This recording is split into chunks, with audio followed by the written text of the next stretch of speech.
Čaute pozerači, dneska máme ďalší deň za dňom a ja sa vám hlásim s pravidelným reportom.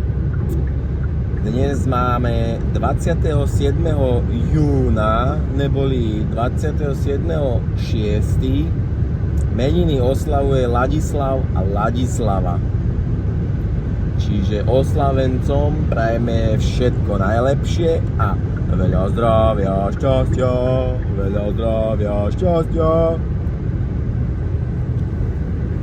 No, jaký to krásny deň dnes,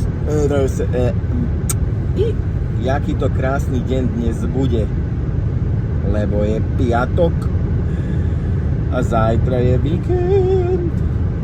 No, ale nevadí, dneska ešte pripomenieme, že je Svetový deň rybárstva, čiže všetkým rybárom prajem veľa úspechov a veľa rýb.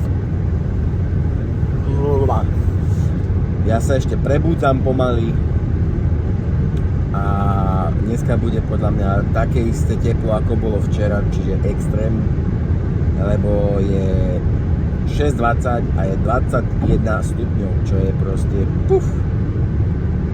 Akože dosť, no, takže nezabudnite si dať dezodorant a nezabudnite dodržiavať pitný režim. V akej forme to už je na vás. A ja vám prajem teda pekný deň a do pozretia pozerači.